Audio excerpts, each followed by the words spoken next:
Hello, once again, everyone. I'm your host, Ray Shasho. Welcome to another edition of Interviewing the Legends.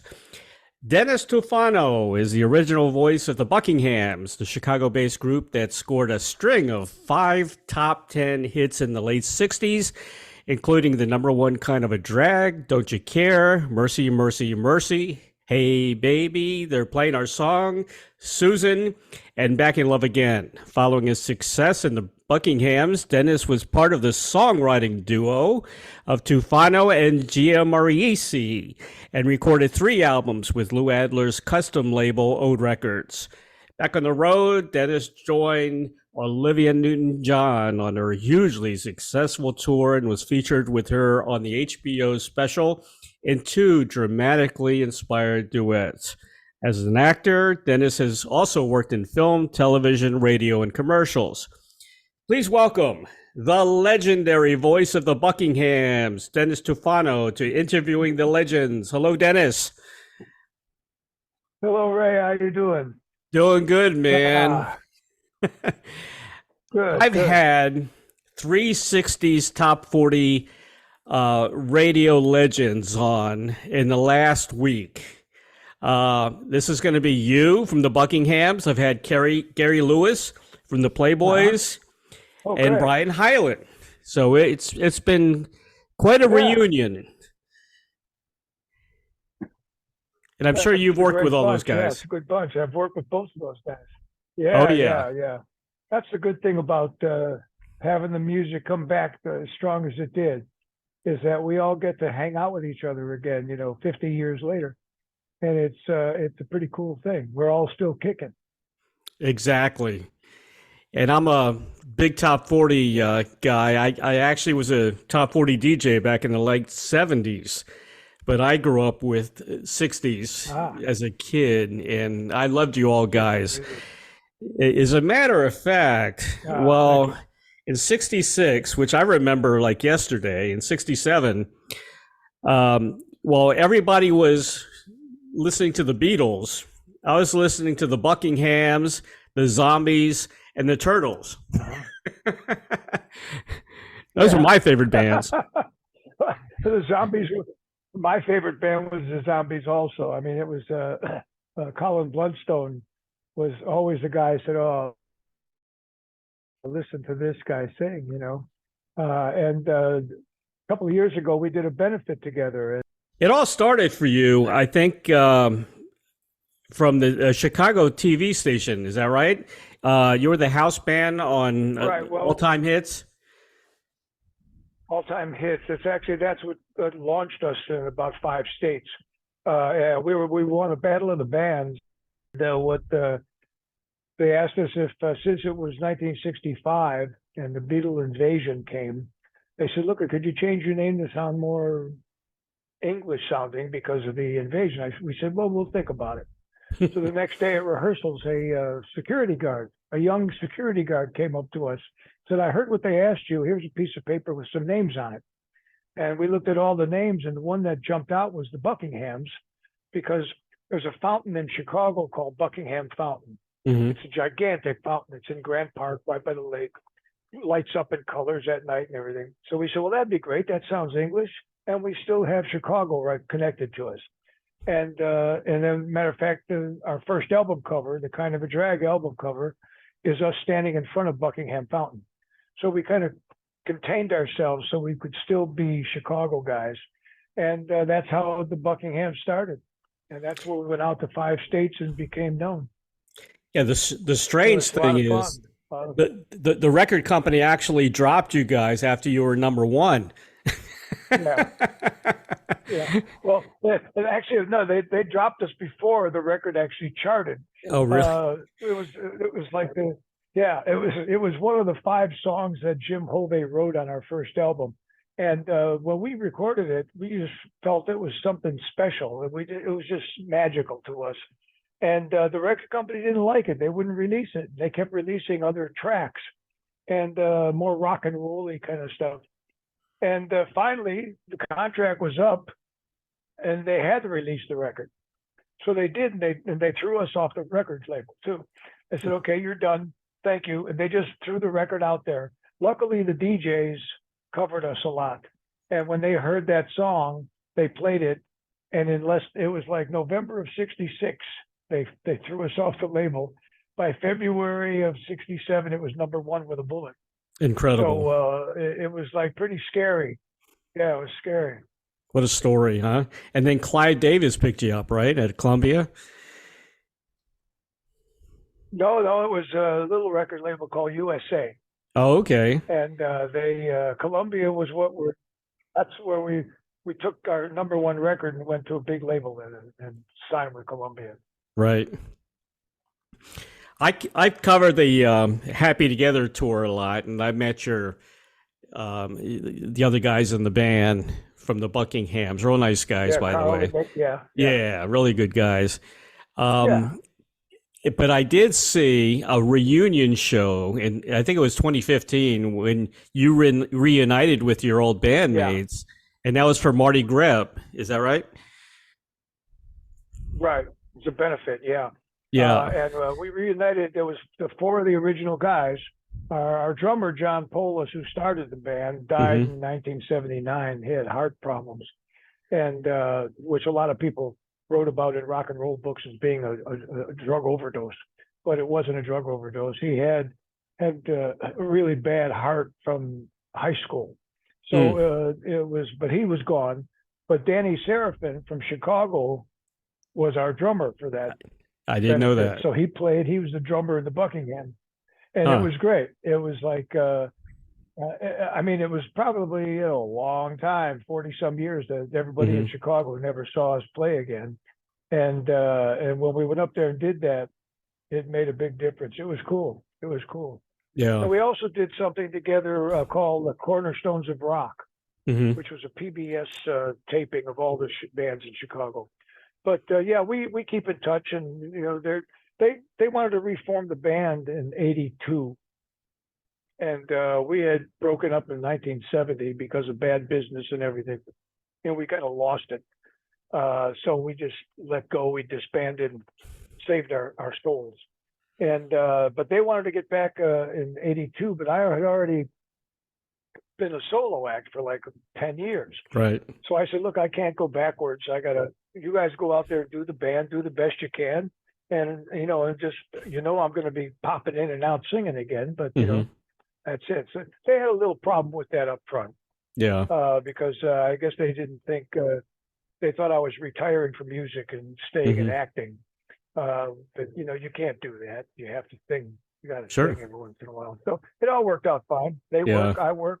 People love the songs. It's the songs that sell us, you know? Exactly. So, yeah, we have a good time. But, you know, when you guys were doing that reunion, I watched it on YouTube. You guys look so good together, all of you, you know? Oh, yeah, it was, yeah. Well, it was, you know, we were like, 17 when we got together. So, yeah, we had kind of a Mount Rushmore kind of a look to us, you know, like we were. And, yeah, we were. It was a good band. We didn't break up for any bad reasons, except for being, you know, ripped off. Yeah. But the band itself was in good shape. Yeah. So we still have those moments every once in a while. You know, it's great. Yeah, I'm friends with all the guys from Heart, and I talk to Mark Farner from time to time. I try to get both of them back together with their bands as well. Yeah, well, I just worked with Mark actually with Felix Cavallari. Yep. And we did a private event, and they were great. They were great. I mean, I was just sitting there. We all looked at each other, going, "Really? We're doing this?" It's like it's pretty exciting. It is. That we're still out there doing it, and it works. It works. You know. It really is. I won't go quietly. Yeah, I won't go quietly. Well, Dennis, you look great, man. I mean, you look like you're 38 years old. You're doing something right. I'll go with that. Let me write that down. I just wanted to mention about Marty. Marty passed away in 2020. You did the benefit for him. Right. He was keyboardist, guitarist, saxophonist, but he's done so much more after the band. I mean, he toured with Leon Russell, Elton John, Muddy Waters. Oh man, Said a lot. Bonnie Raitt, he was with Bonnie Raitt for like 7 years. Yep. Yeah, when we disbanded, he was the first to kind of start hooking up. The rest of us were kind of stumbling around trying to figure out what to do, but he hooked up right away, started a band called the Fabulous Rhinestones, Mm-hmm. and they had a minor hit record. And then he went on to play with H.P. Lovecraft, and then all of a sudden, boom, Leon Russell picked him up. And him and Leon were, matter of fact, Leon was at the a benefit that we did in California for him. And it's just amazing, you know. When Marty called him and said, "Look, at Leon, do you think you could make it to the benefit?" And he goes, "What do you need? Do you need anything special?" And Leon said, "Just tell me where to stand." Mm-hmm. Well, I like the that they called you guys the Buckinghams because of the British invasion. I talked to Tommy Rowe, and he kind of did the same thing with the song "Hooray for Hazel," because that, to me, when I came out, I thought it was British. Yeah. Well, there was a lot of sound, you know, the sound that everybody was making. It was kind of that English sound, you know, that we never heard before. And we all wanted a little bit of it on our records because we had to get back on the charts because the British invasion took us out, you know. Yeah. Especially the doo-wop guys. You know, the doo-wop guys got hit pretty hard, you know. Big time. But yeah, it all came around. All came around. What was it like partnering with, is it Jimmy Hove? Yeah, Jimmy Hove, yeah. Well, we used to go see his band. That was probably the first horn band that I ever saw in Chicago. Mm-hmm. And he was he was writing R&B songs since he was 14. So when he heard us at a Dick Clark show and said, I think I have a song that's not good for my band, but I think it might be good for you guys. So that was kind of a drag. And he gave us this little tape, little 3-inch reel-to-reel tape, and we worked it out and recorded it, and boom, it hit, you know. And so then he gave us "Don't You Care," then he gave us "Hey Baby," and it was like great because to have a songwriter who is writing your hit records, there was a consistency to what we were doing, and we didn't have to keep running around looking for material. Mm-hmm. And then we started writing a lot too after our second album, so. It was great. And, to this day, he lives out here in California also, and we get together and talk about those old days when we were both starry-eyed. You know? And but now it's now we're more adult about it all. Yeah. Dennis, you must have had so many girls after you, being the lead singer of the Buckinghams back in the '60s, right? Well, you know, yeah, you get a lot of girls, but you know, also what people don't realize is that when the groups of girls would come up to us, they go, "Where's the guitar player? I want to meet the guitar player." I said, "Well, I'm Dennis. I'm the singer." Right. Go, "Oh, you're just the singer." Oh no, you're kidding me. And I want to meet the guitar player. You know, it's like I said, "Fine, that's him over there." Now get out of here. Oh, jeez. That's hard to believe. No, but yeah, we had a lot of good fans. We had good fans. We had a lot of good fans. Yeah. You know, none of the girls asked for the bass player. You know, poor bass players. It's usually the drummer and the guitar player that get a lot of attention. You know? Yeah, that's true. But we did okay. We all did okay. We had our share of goodness. We had good stuff. There was nothing like radio back in the '60s. You know, it was everything. Oh God, it was. Well, radio was what made us happen. Mm-hmm. I mean, there was no other. That was the best way to deliver what we were doing, and we always had a great time. The DJs always treated us great. Yep. And Columbia was very good at getting us out to all the stations wherever we were playing, and we'd hit like 5 radio stations in the morning, you know. But we were always good like that. It always worked out good. I grew up in the DC area, and the station that influenced me to get into radio was WPGC, Good Guys Radio. And they played the heck out of the Buckinghams. Oh yeah. No, Yeah. the East Coast especially played a Yep. lot of us. It took a while for it to break in the West Coast. It was a whole different kind of sound over there. Yeah. But yeah, the South, the East Coast, Midwest, it's still busy that way. Hmm. I do a lot of work east of the Mississippi. Yeah. Well, my favorite song, and I think a lot of people's favorite song, was Susan. And Susan Yeah. brings back a lot of memories for me because I actually had a crush on a girl called Susan who was older than me when I was a kid back in the 60s. Ah, And I had a crush on her when that song ah, came out. So it meant a well, lot to me. that helped.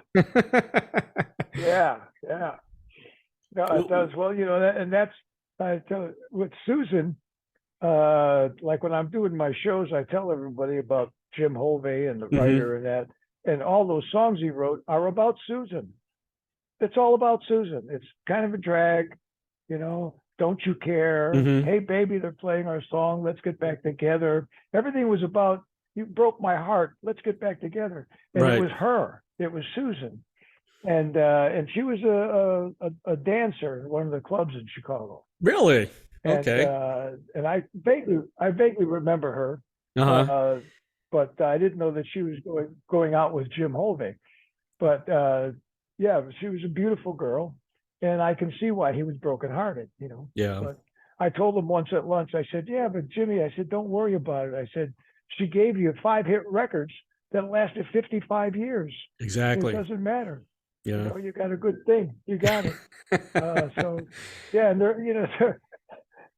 they're fun songs to sing. At first, when I started coming back doing it, I didn't know if I was going to be able to relate because they were kind of about. But when I really started singing them again, I went, "Wait, no, everybody's heart gets broken. Doesn't Hmm. matter how old you are." Right. And I can relate to the songs perfectly now, and I as an adult, and it really makes the songs come alive. As Hmm. long as you believe in what you're singing. Sure. So yeah, it's been a lot of fun to do that. I go back too. I go as soon as I grab the microphone on stage, I'm 19. And I said, somebody told me, well, you should carry the mic around with you all the time. That'd be a Yeah. good thing for you.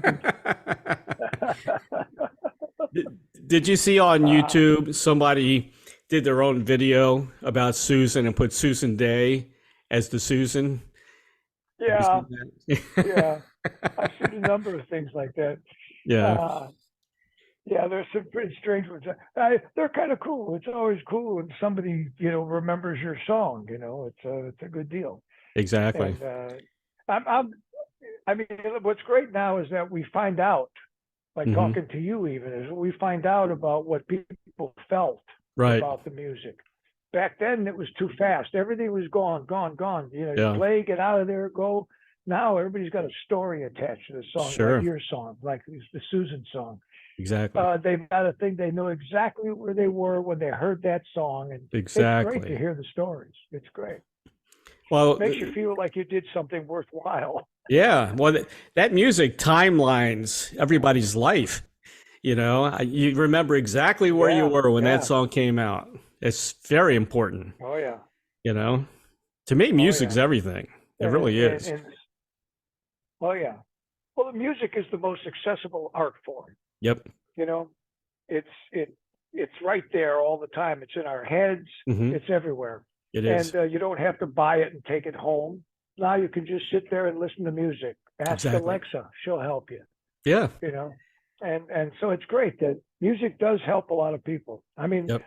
I actually looked into it some years ago about the frequencies in music Hmm. and why certain songs resonate with people and don't. And they did this with Alzheimer patients, where they had a guy who never moved, never opened his eyes, and they put headphones on him and played the music from his childhood. Hmm. And all of a sudden, he started singing along and moving around. They went, "Oh my Hmm. God, he hasn't moved in months." And the music hit him because it's a whole different part of our brain that holds the Right. music. So, yeah, it's kind of nice to be a part of something that has some healing effects to it. Yeah. I mean, kind of like like cannabis now.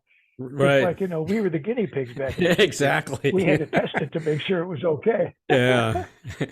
And now it's medicine. So Now that's it's medicine. Yeah. That's funny. Yeah. Have you ever had a song in your head and all of a sudden it comes on the radio? I mean, that's happened to me more than. Oh, yeah. Yeah. Oh, yeah.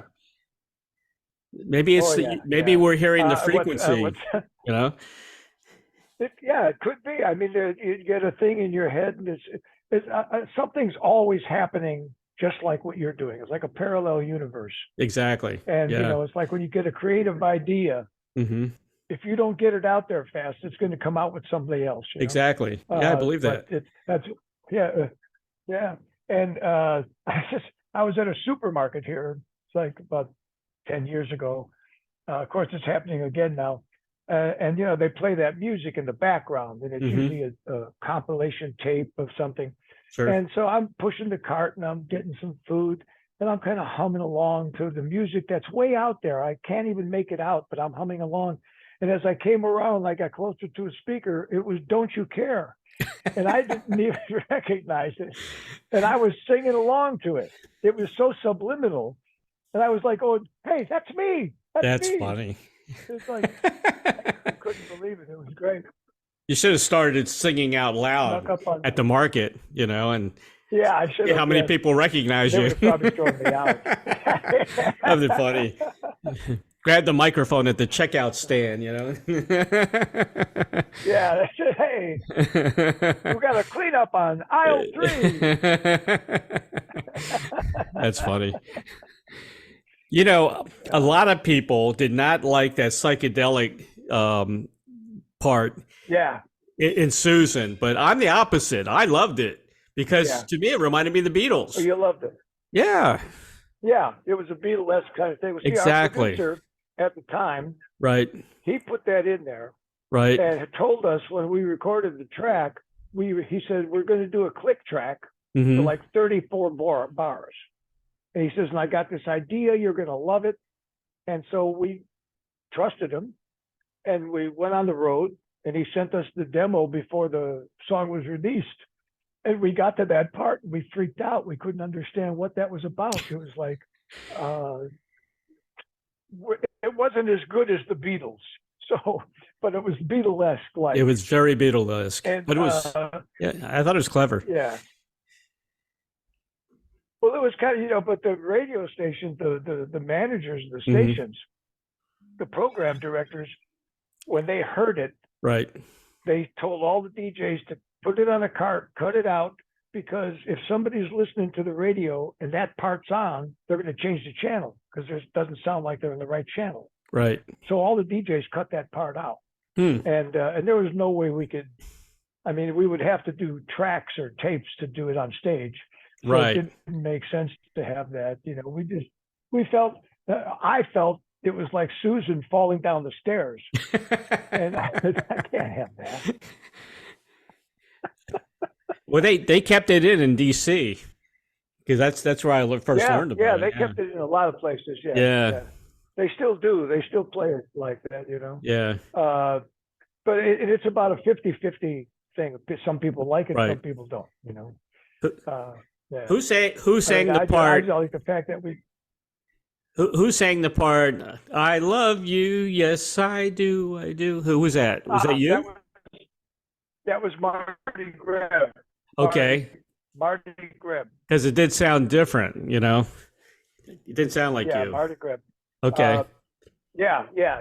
He did that part. Like Marty and I were kind of the singers, and Marty worked out all of our background parts, and so and Mercy, Mercy, Mercy, we both were singing together on that one. Right. So now when I do it, I start singing that, and then we go into the other parts, But those were great little vocal parts that he came up with that we had a good time doing, Besides the hits, you guys had a lot of other great songs, especially on Portraits. You had a lot of psychedelic sounding songs, man. Inside Looking Out was a great track. I love that. And Oh yeah. Have you noticed you're alive just because of Fallen Down with some awesome Yeah. guitar licks in Down. that Yeah. song? Yeah. Yeah. Oh no, there's that was our Sergeant Pepper. Right. That was kind of like yeah, we stepped out. But that's when we started getting into litigation problems. Really. And yeah, and it was the beginning of the end. We thought it was the beginning of the future. Hmm. And but things got really nasty, and that's why we broke up. We just couldn't deal with the loss that we had. And so, but that was the album that was going to take us out, going to get Great album. And we wrote most of the stuff on it. Yeah, thank you. Yeah. It's we worked on it really, really tough. And we wrote those songs, yeah, Inside Looking Out. Mm-hmm. That was a great song. Marty and I wrote that, and it was about a ghost, actually. Hmm. So yeah, there was a ghost that was in the house that we were living in while we were writing, and we wrote about that. We wrote about this experience we had. But I yeah, didn't the know songs that. were great. They were all about what we really thought about too. Like, have you noticed you're alive? Yep. Just because I've fallen down. There was all basic stuff about living life, kind of. Right. Right. And it was great. That's why other people were listening to the Beatles, and I was listening to the Buckinghams. Yeah. It's true. I loved you. I loved you guys, and I loved the Turtles. The Turtles were another band that had so many Yeah. hits, and they were cool Oh, too. they were great. Yeah. And they had a great way of singing. Yep. Their singing was good. The material was really good. Yep. I mean, almost all the shows we did in the 60s was with the Turtles. Mm-hmm. We were always on the same show with the Turtles all the time. Yeah. So there was a lot of great bands in the 60s. Incredible. I can't, when you look back at it all, it's unbelievable. Yep.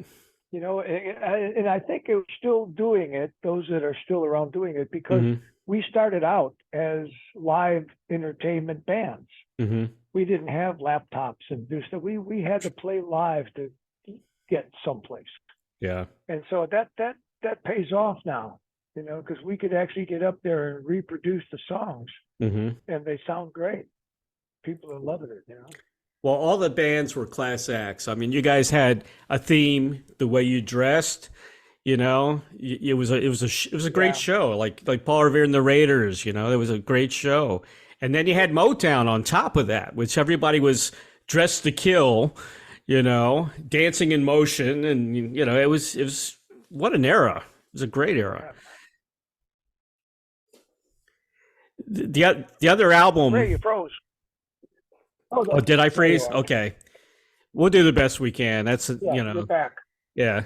Yeah, it happens. Another great album was In One Ear and Gone Tomorrow. The song, Yeah. It's a Beautiful Day, to me, I thought should have been a hit. Uh-huh. Yeah. There's a couple of songs on that album actually that people really thought would be hits. Mm-hmm. Well, that was the album that where we left our old producer because of litigation and stuff, we just continued writing what we were writing, and that one was another experimental album too, and we tried different things in that album, different ways of playing the music. I remember for one song, we were walking around New York on the way to the studio, and we saw this little telephone table, little bitty thing, and we picked it up and we brought it to the studio with us. And everybody said, "What are you going to do with that?" I said, "Well, we're going to strap the bass to it, and what it sounds like." And sure enough, we used it on 2 songs. Kind of strange how we got a weird connection here. It's only Florida to California. I know. It keeps, We're not in Mars. I know, and I've got good bars here too. They're doing well. Me too. The connection is great. Yeah, I've never had any issues like this. I mean, I talk to all over the world. It could be. It could be the storm. We're still in the storms today. I bet you're right. Yeah. I bet you're right. It's all right. We'll just Then that roll was with it. I'll the do only some thing editing. shifted. Yeah. Yeah, We just lost Olivia yeah, Newton-John not long ago, and we all loved her. She was incredible. You yeah, know, what was it like working with Olivia? yeah. It was heaven. Mm-hmm. It was heaven. Uh, she was not a diva at all. Right. She was professional, friendly, open to ideas. I mean, we had such a ball doing the duets together. Mm-hmm.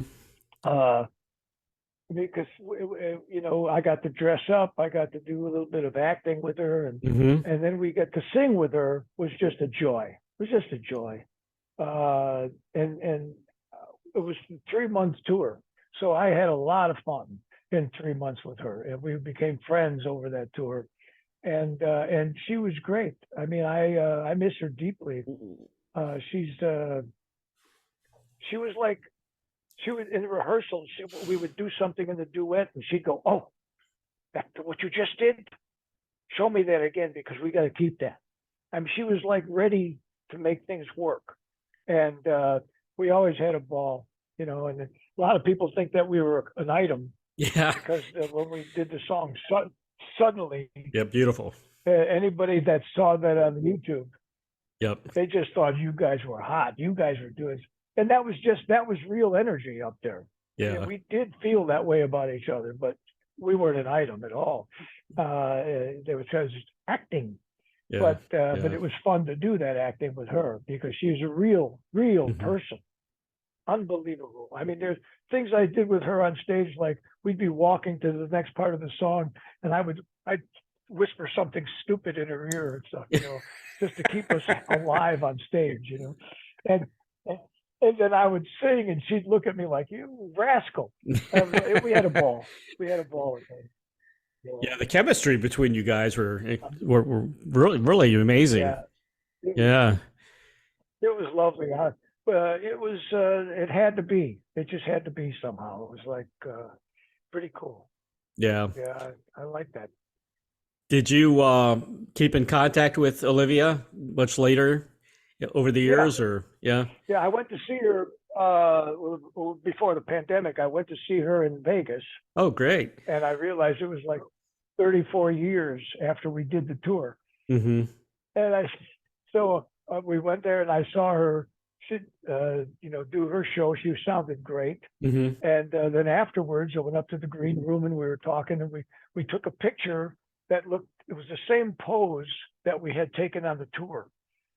And on my Facebook page, we posted the two of them together. It's exactly the same picture with these two older people, Yeah. with these younger people over here.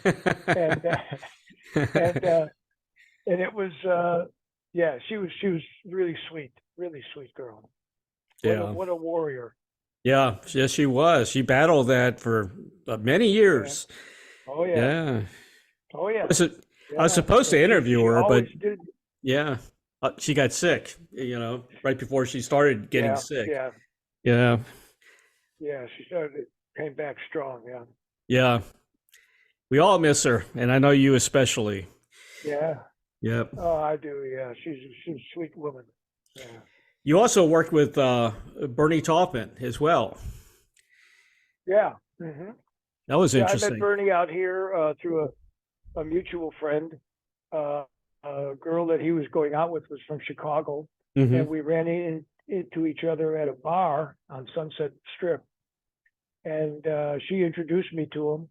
And then a few months later, two of us were at the bar together and talking. And he asked me what I did during the day because he only saw me at the bar at night. And That's funny. yeah. And I told him, I said, well, I'm doing this. I got some demos I'm making. He was, oh, I'd like to hear some of your music. Mm-hmm. And I said, really? Why? And he said, because I'm thinking of doing a solo album, and it'd be totally different than an Elton John album, and I Right. want something different. And so I said, okay, and I gave him my demos, and he called me back and said, look, I like your music, I like what you're writing. he says, come on over and we'll talk about a song and see what we got. So I went over there and he handed me a song, beautiful song called Whores of Paris. And it was like 2 pages long. I went, Bernie, this isn't a song, it's a speech. It's what do you, that's when I realized he's not a songwriter. Mm-hmm. He's a poet. Right. And what he writes, Elton then has to fit it into a song. Yep. And that's what I started to have to do. I had to figure how do I keep all this, but make it work, you know? Mm-hmm. So we did that. I did the first song and it was kind of long. So I called him halfway through and I said, look, I said, I'd like to come over and play you what I have already because I don't want to go further on this and if you don't like it. Mm-hmm. And he said, okay, come on over. And so I went over and I had brought my little pig nose amplifier and I Mm-hmm. whipped.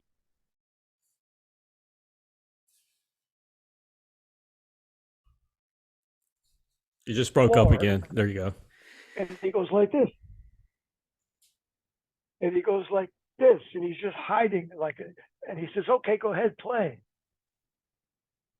I said, okay, I've got Bernie Taupin like kneeling in front of me here. I don't know what I was doing. So I played the song, and I was nervous as hell. And I finished it, and he just slowly looked up and he goes, that's it.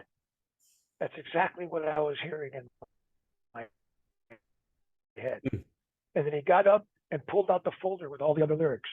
And then I was signed on to write the album with him, you know. Wow. And it was great. It was a great friendship, actually. The last 18 years, 19 years, Fantastic. we hung out. I was like part of the family almost.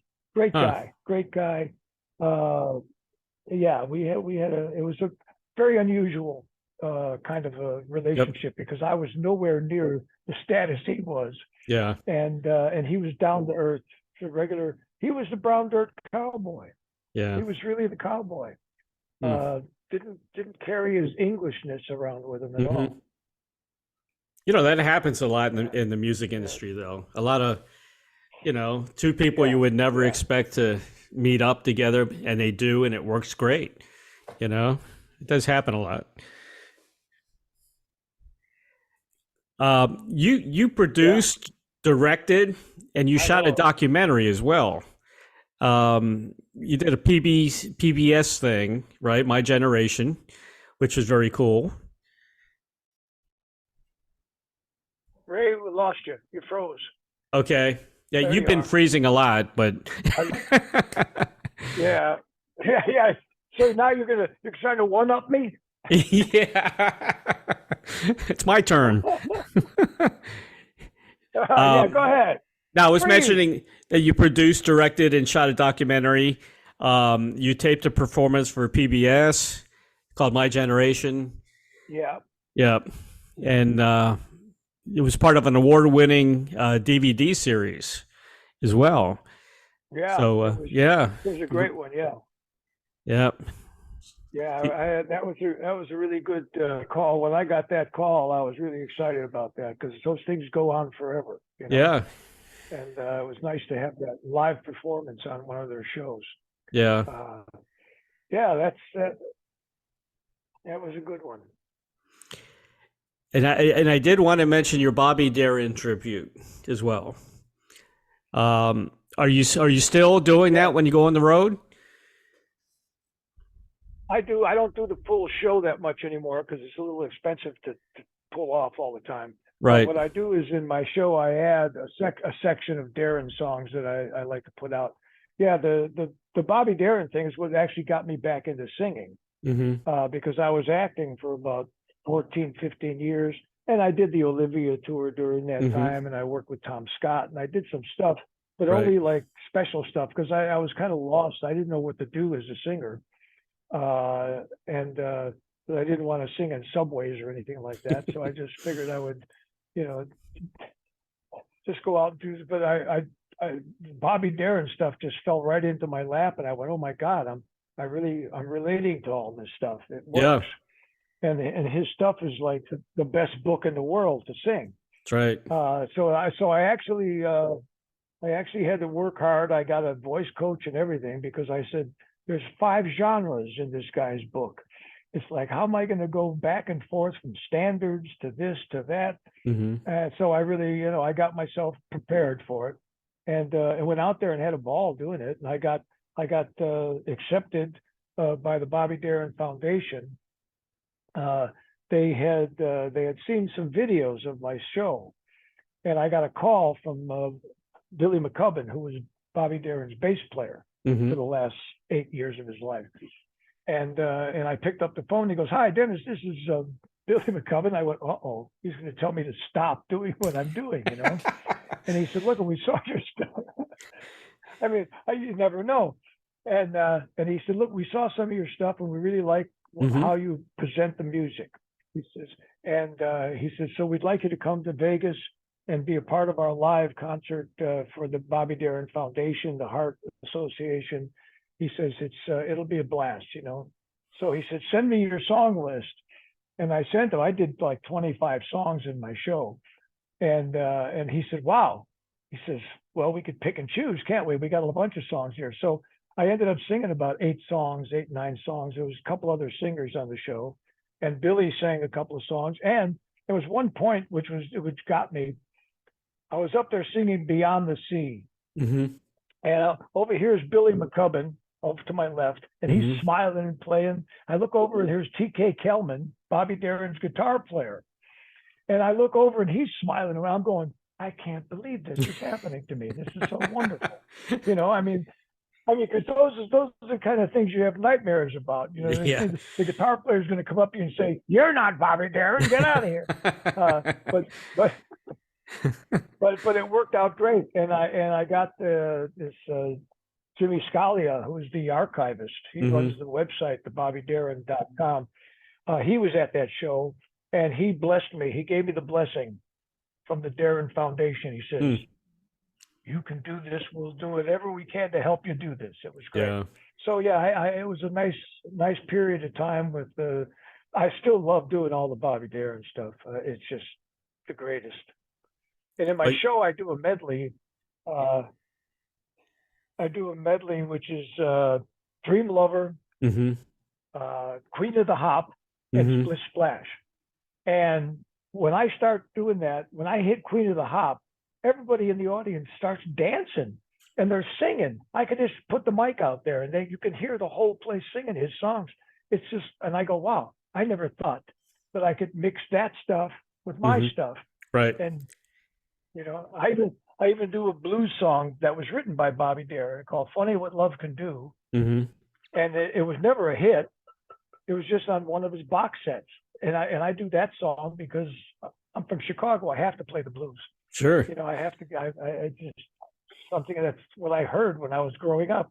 So it worked out great. It's like, I like carrying the Bobby Darin stuff in my hip pocket. It's nice to, one of my favorite songs that I do is "Mac the Knife." Mac the Knife. Great song. Just it's a ride. It's like a ride. I don't want to get off. I just want to keep going on that song. It's wonderful. Well, Bobby, if he didn't pass away, he might have been the next Sinatra as he got older, Oh God, yeah. He was, he's about 10 years older than me. Yeah, he would have been, he did so much. Yep. I did a lot of research when I was thinking of doing his stuff, and I could not believe how much more there was about him that we never knew. Yeah. Discovering people and bringing them into the session, like Roger McGuinn. Right. Was in a little club in New York. Bobby Darin was doing a session. That's right. Took a break, went to the club, saw him, and said, "Hey, come on, come to the studio tomorrow." And that was McGuinn's first recording session. You're right. A lot of people don't know that he did. Yeah. No, and he gave a lot of people. Wayne Newton. He gets sent the song, Dunkashane, and everybody's saying, "Oh, you got to record this." He goes, "No, I saw this kid that this might be a great song for." And sure enough, because it's somebody, writing Dunkashane, but it was the same music as Mac the Knife almost. It built and built and built. But, that made a star out of him. So, he did a lot of good things. I give you a lot of credit for doing that, though, because even the younger generations, they don't, they don't know who all these people are. And when No, you bring it no. back, it's important. It is very, very Yeah, important, it, you know? it, it's a good introduction for them, a good introduction into some, especially Bobby Darin stuff, Yes, because since he died, he kind of nobody talked about him or played a lot of his stuff, you're right. except for Splish Splash and stuff like that. And it's like there's when I do stuff, like I do my Funny Valentine, Hmm. and everybody in the audience, young and old, love it, and it's his version of it. It's just great songs that he did, and the way he did them, just the way he did them, his swagger about how he made standards sound different than other standards, Right. and so it was a lot of fun to learn. And but the killer is doing the show. I mean, it's an hour and a half show, Hmm. and it really moves great. So I'm hoping to put. Yeah. I want to get. I had 18 pieces Yeah. when I was doing the show. Yeah. I wanted to say Yeah. I was fortunate to have Connie Francis on my show, and we talked a lot about Bobby Darin Oh because yeah. they're Yeah. very tight. Oh She had yeah. some good stories about Oh him. yeah. They Yeah. were very tight. Yeah. Oh yeah. Like her father uh, made her the agent. They were both the same agent. Right. And her father made Bobby Darin get dropped by the agency because they were making out in the closet at the agency. He didn't like him at all. Yeah, actually, there's a girl. No, no, no. And there's a girl in New Jersey named Robin, and she does a lot of Connie Francis stuff, and Hmm. she's very good at it. Hmm. And she actually asked me if we should do a Bobby Darin Connie Oh Francis wow, that'd be show. cool. And I Yeah. said, yeah, let's do it.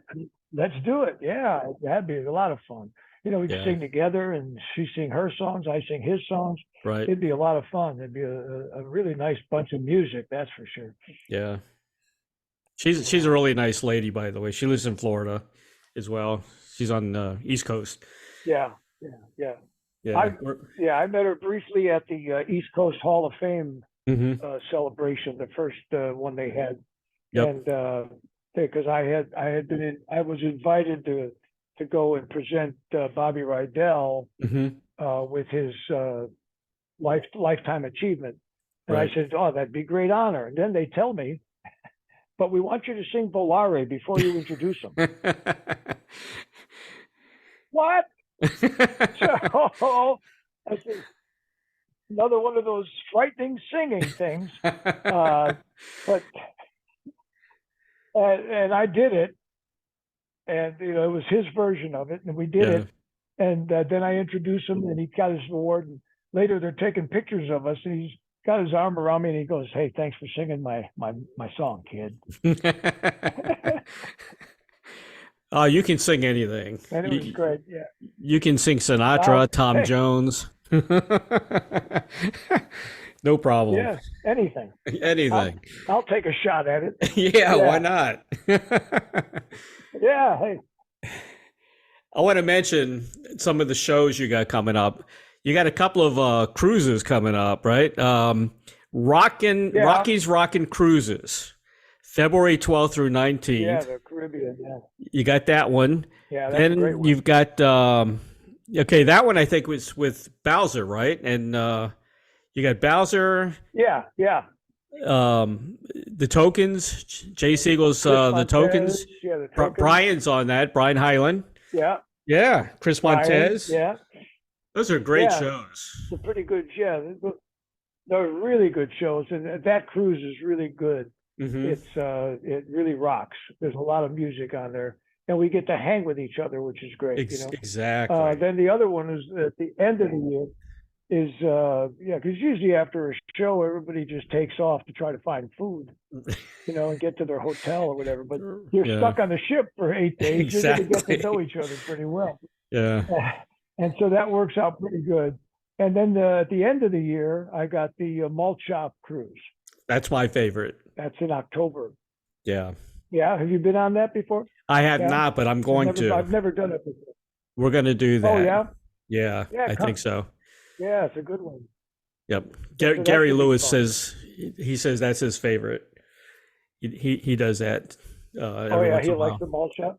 Yeah, Yeah, he likes the malt shop. yeah, But he did the. Yeah, now I was just going to mention you got the Temptations, Little Anthony, Jay and the Americans, the Letterman, Al Jardine from the Beach Boys. Oh my God, Darlene yeah, Love, Peter Asher, yeah. which I've had on the Everybody's show on it. many a times. Yeah. Uh, Ah, Unbelievable. The Vogues. yeah. I've worked. I've actually. Yeah, It's a yeah. It's going to great be. Of lineup. course, we're not all in the, but everybody's not on the ship for the whole time. Right. The way the malt shop works is they sometimes Okay. fly in, fly you out, fly you in. Hmm. But I'm hoping that I get to see, a lot of the people that are on the ship because it's a great idea. It's a great thing. Definitely. And the Peter Asher, I've recently in the last few years got acquainted with Peter Asher. Great guy. There's Yep. a group. There's a group of musicians out here, and his I think he's a manager.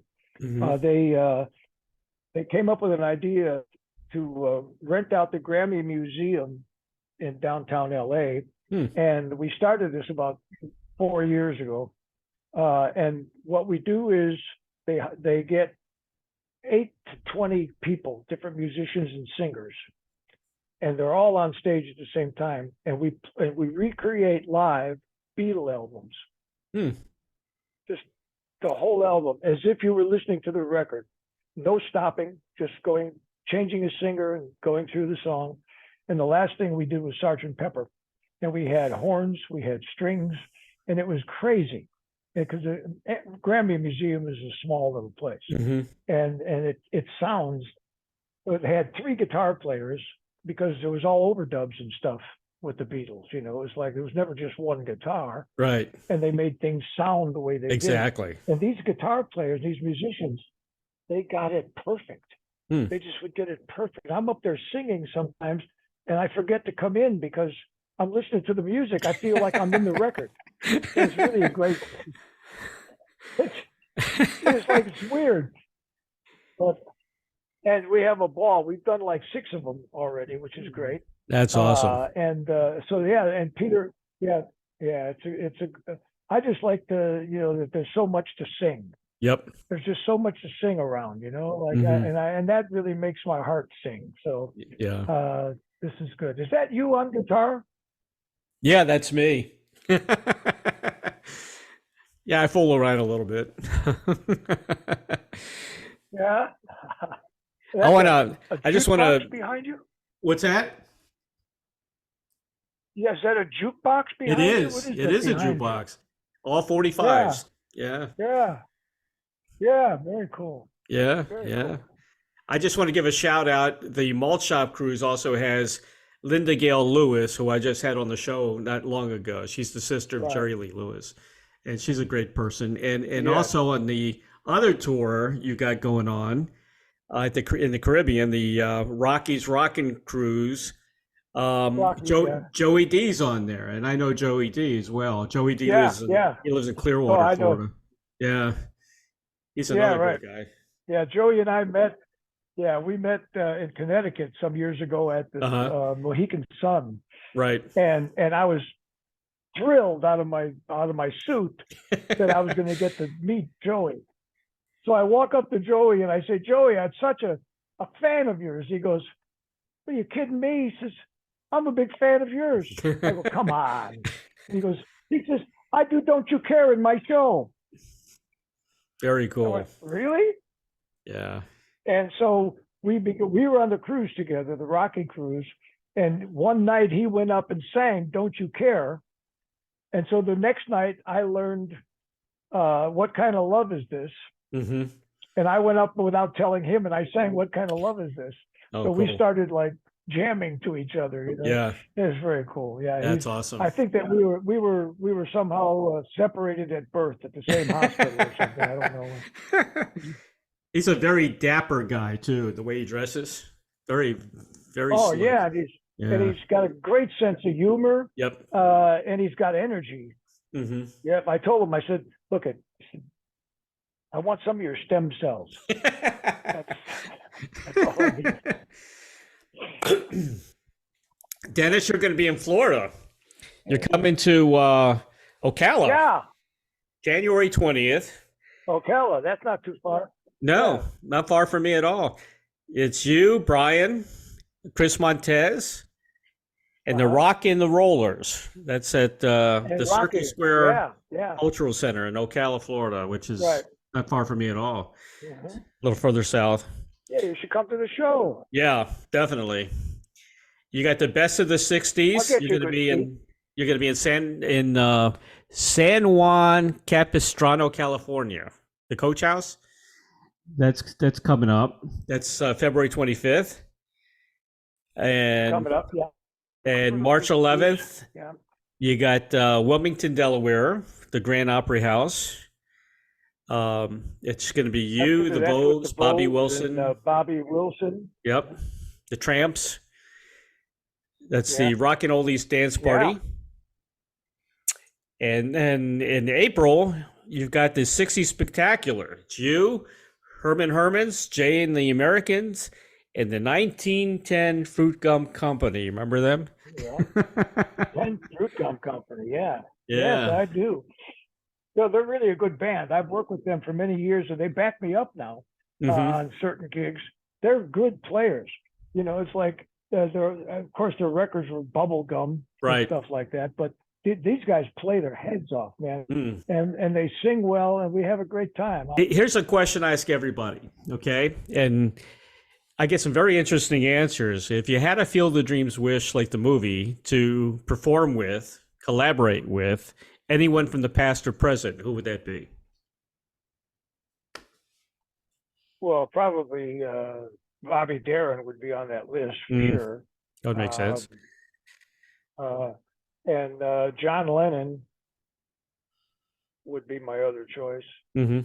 And Brigitte Bardot. I would like to, Brigitte Bardot. Well, she's still around, you know. It's still possible. I want the old version, actually. Okay, yeah. But, well, yeah. Yeah, I think that's pretty much it. I had one great experience with John Lennon, actually. We had the first album that I did with Lou Adler, right, on his record label. I did a version of "I'm a Loser" that's very different than the original version, and it came out beautiful on the record. And so it wasn't out yet, and Lou invited us, because we had just finished recording and it was Christmas time, right? Invited us to his house for a party. So I went to the party, and I'm sitting there, and I feel totally out of place because Lou and all these guys, it's all Hollywood royalty there. Yeah. And I'm just sitting there just going, I have a record, but it's not out yet. And so all of a sudden I look up, and there's John Lennon standing like 6 feet from me. And this woman next to me is an Asian lady. And she said, I noticed you're looking at John. I said, oh, I'm sorry. Is that rude? And she said, no. She said, would you like to meet him? Right. And I said, I'd love to meet him. Yeah. So she says, come on, I'll introduce you. And I was like, it was May Penn is who it was. I didn't know who May Penn was then. Right. But so she introduces me to John. And while we're being introduced, Lou Adler walked up and said, oh, you met Dennis? He said, yeah. He said, they just met. And he says, well, Dennis just did a different version of your song, I'm a Loser. And John went, really? Oh. He said, would you like to hear it? Well, now I'm shaking like a leaf. Would you like to hear it? And so they go upstairs because he had it on a 2-track. Right. And he played the song, and I'm sitting downstairs. I'm drinking punch. Drinking heavily. Mad, I'm like, yeah, very heavily. And they came back down, and John, Lou walks up to him with John, and he says, hey, he really liked the song. And John said, yeah. And I said, I would have never thought of doing it that way. And then he started telling me little bits of other songs that the Beatles thought of doing another way. Huh. And that was our conversation. That very was cool. We thought, and I I don't know if he saw me shaking or not, but I got to shake his hand and everything, Mhm. you know, and I was like, ah, yeah, it was quite a thrill. It was quite a thrill. And so yeah, but John, I always liked him. I always liked Mhm. his. He was sarcastic. I liked him as sarcastic. Yeah. Yeah, to me, he was Playful, you know, he almost, was playful. yeah, he was more of the voice of the Beatles than anything. You know, Yeah, you yeah. always thought of Paul with the He, more romantic type songs and slower songs, but right. yeah, but, Yeah, yeah. John got into the visceral stuff, and right, yeah, he pretty good guy. Yeah, yeah, yeah. So, that's pretty cool. I got to interview Julian Lennon, his son, and oh yeah, yeah. he sounds and looks just like John. You know, Yeah, I know, I know, yeah, but he had his own I style. know. I mean, It's amazing. he did some great music Yeah, yeah. without his father's help. You know, Uh-huh. so it's very Yeah, very oh yeah. cool. No, they did a good job. Yeah, You know, same with George Harrison, Daniel. yeah, They did a good job of avoiding their, you know, that mix up, that patronizing thing, you know. yeah, So exactly. they were good. Yeah. Yeah. Dennis, what's next for you besides all these tours you got going on? What are you Well, going to I'm be thinking doing? of running for president in 2024. Well, I'll vote for you. We need a musician Oh, in the thank White you. House. Yeah, yeah, I think we do. I won't be the president, however. I'll be the king, Okay. which will make it life a lot easier for all of us. Yeah, there you Yeah, go. there's no politics. You know, off with their heads if you Off don't. with their heads. Get out of here. Just Uh, exactly. yeah. Well, what's next is you know, just trying to get. I'm definitely going to get my Bobby Darin show back up on the boards, Good, good. and because it's getting itchy not doing it, and just keep work best I can, uh, and just keep trying to do the thing I do. I mean, as long as I can sing, I'm going to keep singing. Sure. So I stole that phrase from Bobby Darin, his song, "As Long as I'm Singing," Mm-hmm. and Yeah. I'm fine. Well, the worst So thing you you can do know, is retire. You know? yeah. Well, that's what the pandemic was like. That Yeah, for everybody. the Yeah, pandemic was like yeah, rehearsal for retirement. that's I it. said, no, I can't retire. This is not good. I can't do this. Well, Dennis, you look fantastic. That's the fast ride. Oh, thank you, man. You still sound just like you did back in the 60s. You got at least another Oh, 50, 60 years thank you. in you. I'm working on it. I may need some new parts, but Yeah, I'm working on it. yeah, we all need new parts.